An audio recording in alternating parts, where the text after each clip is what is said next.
Bharatiya Janata party ने तो हद ही कर दी है। क्या लोकतंत्र को इस तरह से तार-तार किया जाएगा? अब क्या विधानसभा के अंदर विपक्ष के जो विधायक हैं उन्हें भी घुसने नहीं दिया जाएगा? यह नजारा था दिल्ली विधानसभा का। जैसे कि आप जानते हैं, कल स्पीकर विजेंद्र गुप्ता ने आम आदमी पार्टी के विधायकों को निलंबित कर दिया। अब क्या आप जानते हैं कि विधायकों को अंदर घुसने ही नहीं दिया जा रहा? आतिशी मर्लेना इसके खिलाफ बगावत का झंडा बुलंद कर रही हैं।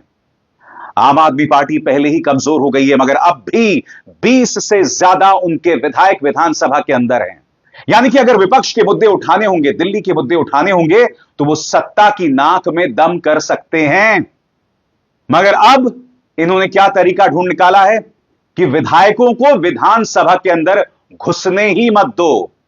न रहेगी बांस, न बजेगी बांसुरी। सबसे पहले मैं आपको याद दिलाना चाहूंगा कि पिछली लोकसभा में क्या हुआ था। लोकसभा के अंदर करीब 150 सांसदों को निलंबित कर दिया जाता है और उन्हें बाहर का रास्ता दिखला दिया जाता है, और फिर सत्ता पक्ष यानी बीजेपी अपने परम मित्रों के लिए विधेयकों को पास करवा देती है। क्योंकि भाई, जब सदन के अंदर विपक्ष ही नहीं है तो आप जितने मर्जी चाहे विधेयक जो है वो पारित करवाएं। मगर आज हम दिल्ली की बात कर रहे हैं, और यह मत सोचिए दोस्तों कि सिर्फ आम आदमी पार्टी के विधायकों को घुसने नहीं दिया जा रहा है। न्यूज लॉन्ड्री की इस खबर के मुताबिक पत्रकारों को भी विधानसभा के अंदर घुसने नहीं दिया जा रहा। इसकी मैं चर्चा करूंगा, मगर सबसे पहले मैं आपको दिखाना चाहता हूं आतिशी मर्लेना जब घुसने का प्रयास कर रही हैं, और तब कार में बैठे बैठे उन्हें आदेश दिखाया जाता है जिसके अंतर्गत वो अब अंदर नहीं घुस सकती। देखिए क्या हुआ।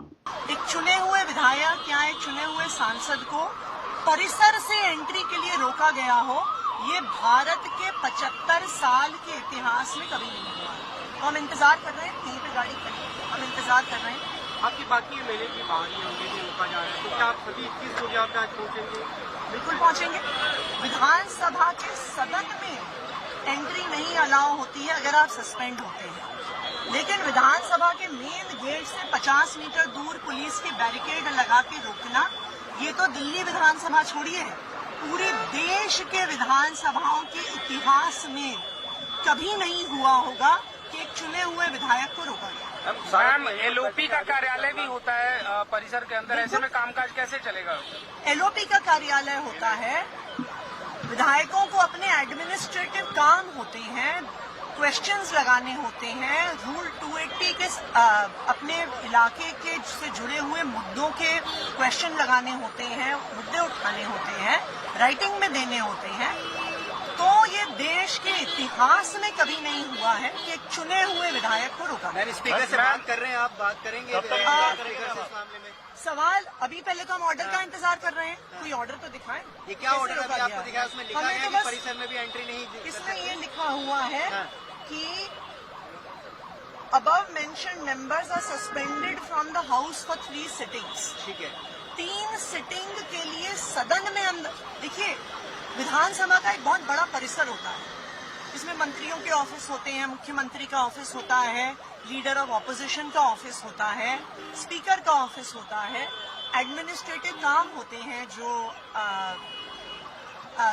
विधानसभा के परिसर से जुड़े हुए होते हैं, और विधानसभा के परिसर में एक सदन होता है जहां पे कार्रवाई चलती है। सदन से सस्पेंड होने का मतलब आज तक देश के इतिहास में ये कभी नहीं रहा है कि विधानसभा के कैंपस के अंदर ही ना घुसने दिया जाए। तो हम इंतजार कर रहे हैं, पुलिस वालों से भी बात कर रहे हैं। इससे लोकतंत्र तो किसी भी कीमत पर मजबूत नहीं हो रही है। इंतजार कीजिए इस मुद्दे पर भाजपा नेता सतीश उपाध्याय ने क्या कहा, प्रवेश साहिब सिंह वर्मा ने क्या कहा, उसकी भी मैं चर्चा करूंगा। इसके अलावा CAG की वो रिपोर्ट जिसमें दावा किया जा रहा है कि करीब 2000 करोड़ का नुकसान हुआ था, उसकी हकीकत क्या है वो भी मैं आपके सामने पेश करूंगा। मगर मैं अब आपको वो लम्हा दिखाना चाहता हूं दोस्तों, जब आतिशी बैरिकेडिंग के सामने खड़ी थी और उन्हें अंदर घुसने नहीं दिया जा रहा था। देखिए, यहीं पे बैठेंगे तो फिर हम यहीं पे बैठेंगे। ये तो बिल्कुल तानाशाही है।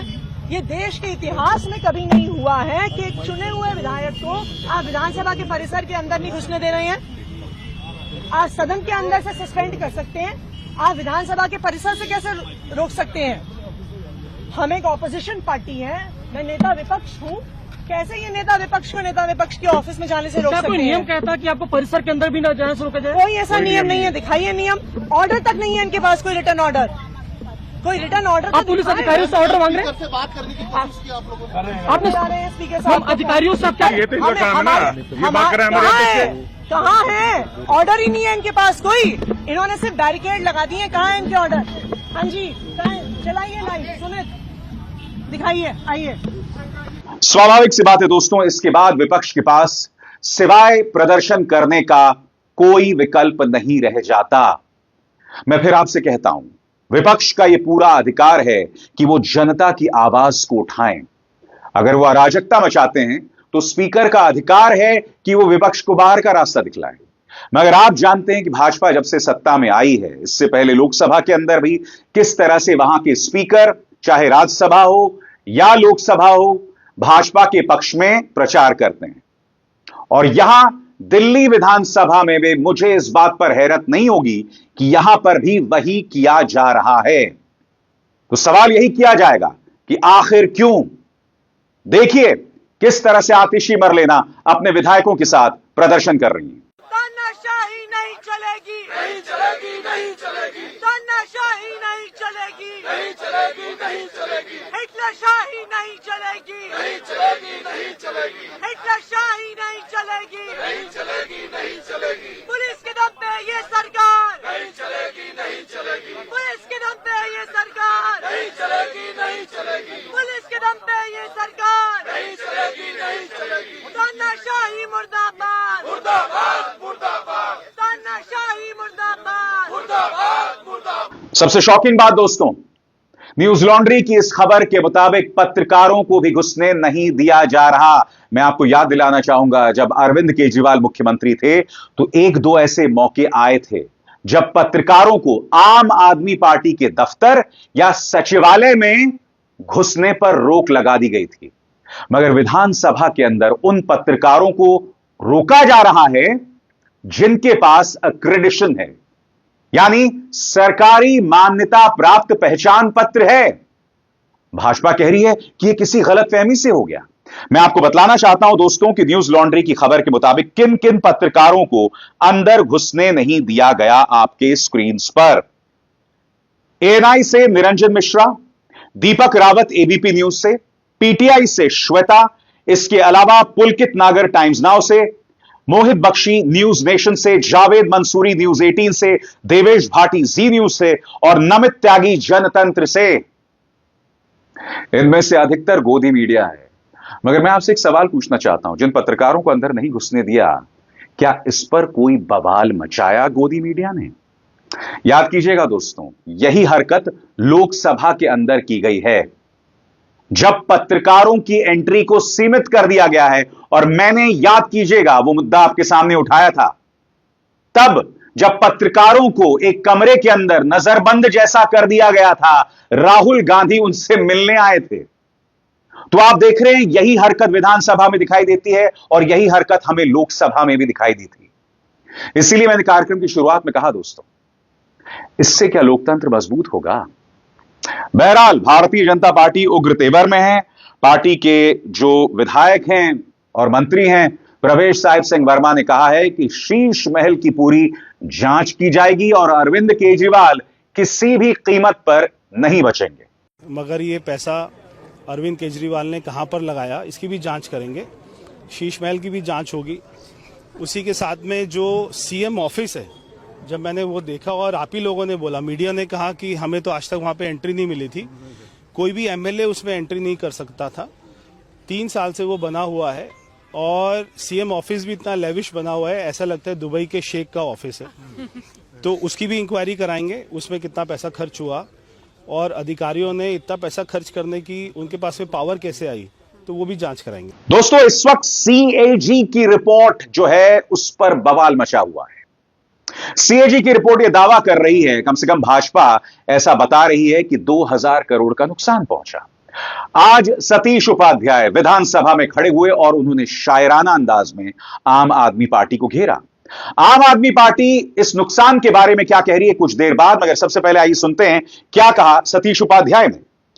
बीजेपी विधायक सतीश उपाध्याय ने आम आदमी पार्टी पर हमला बोलते हुए कहा कि जब आम आदमी पार्टी सत्ता में आई, इन्होंने खुद को ईमानदार और पारदर्शी पार्टी कहा था, लेकिन अब यह पार्टी भ्रष्टाचार का पर्याय बन गई है।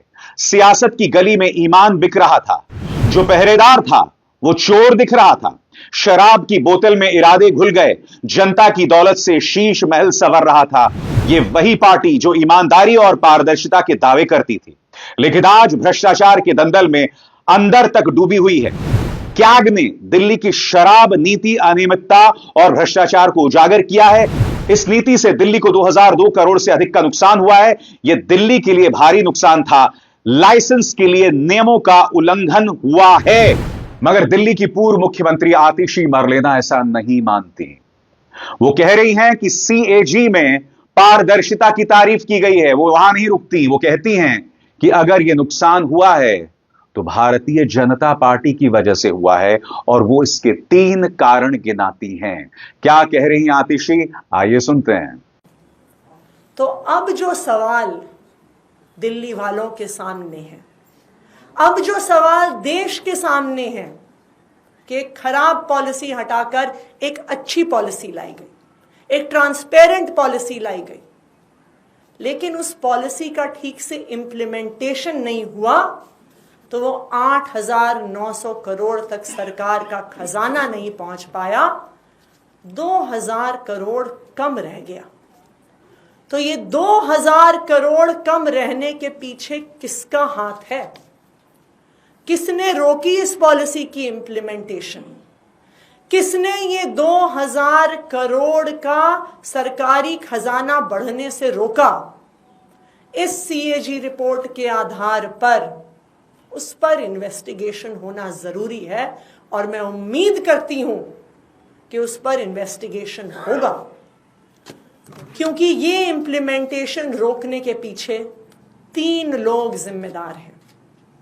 सबसे पहले भारतीय जनता पार्टी के लेफ्टिनेंट गवर्नर सबसे पहले कसूरवार, जिन्होंने न्यू एक्साइज पॉलिसी इंप्लीमेंट नहीं होने दी, बीच में रोड़े अटकाए, उस पॉलिसी को जमीनी स्तर पर नहीं उतरने दिया। कसूरवार number 2, central bureau of investigation, जिसने इस पॉलिसी का 1 साल पूरा होने से पहले इस पॉलिसी के आधार पर एफआईआर करी। कसूरवार नंबर 3, इन्फोर्समेंट डायरेक्टोरेट, जिन्होंने इस पॉलिसी खत्म होने के 1 साल पहले ही इस पॉलिसी पर ईसीआईआर करी।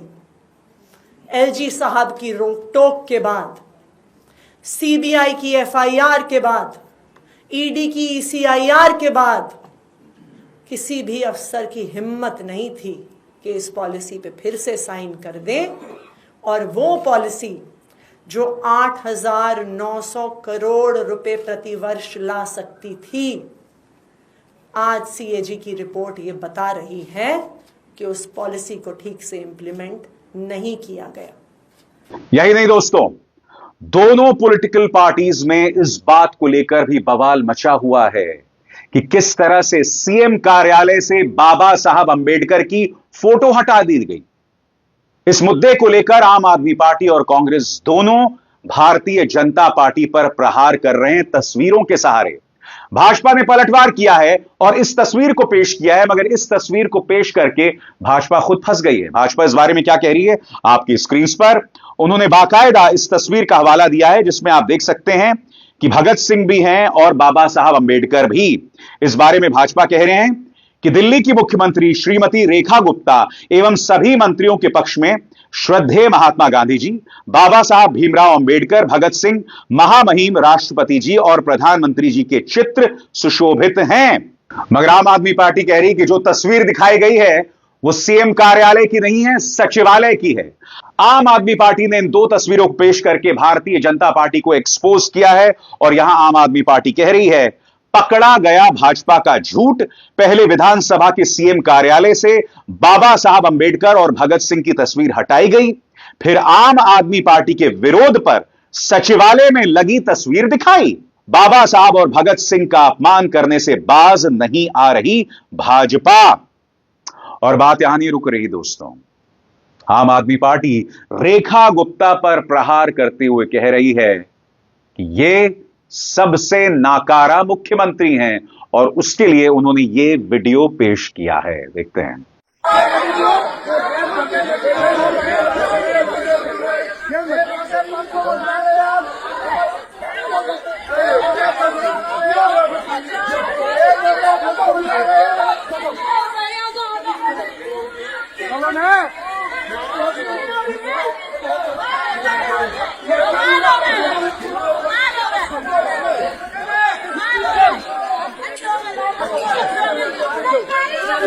दोस्तों, इसी मंच पर मैंने आपको बतलाया था कि रेखा गुप्ता, जो कि दिल्ली की नई मुख्यमंत्री हैं, उनके पुराने ट्वीट्स वायरल हुए थे। इन ट्वीट्स में वो प्रियंका गांधी वाड्रा के बारे में आप शब्द बोल रही हैं, अरविंद केजरीवाल की मां को जो है गाली दे रही हैं। बात वहां नहीं रुकी, राहुल गांधी के पिता के ऊपर सवाल उठा रही हैं, यानी कि ना राहुल को बख्शा, ना केजरीवाल को और ना प्रियंका गांधी वाड्रा को। और दिल्ली को और भाजपा के पास यही टैलेंट पूल है, क्योंकि अगर आप मुख्यमंत्री को देखें तो उनका इतिहास आपके सामने है। मंत्री किसको बनाया गया है? प्रवेश साहिब सिंह वर्मा को, वो व्यक्ति जो 5 साल पहले, याद कीजिएगा, दिल्ली चुनावों में भड़काऊ बयान दे रहे थे। फिर कपिल मिश्रा को बनाया गया है, वो व्यक्ति, याद है आपको, इसका वीडियो वायरल हुआ था दिल्ली दंगों से ठीक पहले कि आज तो ट्रंप है, वापस जा रहे हैं, मगर कल दिल्ली पुलिस भी हमें नहीं रोक पाएगी। इस वीडियो को लेकर आज तक इससे पूछताछ नहीं हुई है। भाई, जब उमर खालिद, शर्जील इमाम को आप जेल में बंद कर सकते हैं आतंकवाद की धाराओं में, तो कम से कम इससे पूछताछ तो कीजिए, इसको भी हवालात ले जाइए। मगर इसे भाजपा ने मंत्री बना दिया है। तो इसलिए मैंने कहा ना, यह है भाजपा का टैलेंट पूल। मगर आज रोंदू मिश्रा की चर्चा करने का दिन नहीं है। आज दिन इस बात को लेकर है, चर्चा इस बात की होनी चाहिए कि आम आदमी पार्टी के विधायकों को अंदर जाने से क्यों रोका गया। क्या यह महज इत्तेफाक है कि पत्रकारों को भी अंदर घुसने नहीं दिया गया? यह सवाल तो उठाया जाएगा ना। लोकतंत्र को आप इस तरह से तार-तार नहीं कर सकते। आप लोकसभा के अंदर पत्रकारों पर अंकुश डालते हैं, इसके अलावा 150 सांसदों को संसद से निलंबित कर दिया जाता है, और अब हम दिल्ली के अंदर वही तस्वीर देख रहे हैं जो अपने आप में शर्मनाक है। मैं उम्मीद करता हूं कि इसकी पुनरावृत्ति, यानी कि इस तरह की चीजें आगे नहीं दोहराई जाएंगी। अब इज़हार शर्मा को दीजिए इजाजत। नमस्कार।